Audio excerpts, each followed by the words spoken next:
బాగా సపోజ్ ఆశ్రమంలో ఒక పదార్థం బాగా రుచిగా తయారైందనుకోండి, అమ్మగారి వాళ్ళు చాలా బాగుందని 1-2 సార్లు వేసి తింటాం. కానీ నిజంగా యోగం తెలిసిన వాడైతే దాన్ని మళ్ళీ వేసుకోకూడదు.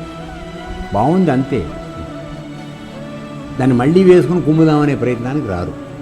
అంటే మనం కుమ్మటానికి ప్రయత్నం చేస్తున్నాం అంటే అర్థం ఏంటంటే దాని లోపల పడిపోయాం, మనం ఆ ఆహారం యొక్క రుచి లోపల పడిపోయాం, వాడు పడ్డాం. అది నీ మనవి చేసేది. వచ్చావు నువ్వు, నాకు ప్రసాదంగా పెట్టావు, ఇంతే ఇచ్చావు, చాలా బాగుంది, తినేశాను, కానీ మళ్ళీ నేను అడగను. కొంతమందికి ఒక వ్రతం ఉంది, మీకు చెప్తున్నాను, సమయం వచ్చింది కనుక చెప్తున్నాను. ఒకసారి విస్తట్లో అతనికి వడ్డించిన తర్వాత, ఒకసారి సంప్రోక్షణ చేసి తీసుకున్న తర్వాత మళ్ళీ ఏ పదార్థము నీ దగ్గర నుంచి వేయించుకోడు, అన్నం కూడా పెట్టించుకోడు. ఏమి ఆ ఉన్నదే ప్రసాదం, పరమాత్మకి నివేదన చేశాడు కనుక అది ప్రసాదం. ఆ ప్రసాదం ఎలా ఉన్నా ఎంత ఉన్నా అంతే తిని సర్దుకుంటాడు. అటువంటి వాడికి ఏ విధమైనటువంటి ప్రాబ్లమ్స్ రావు.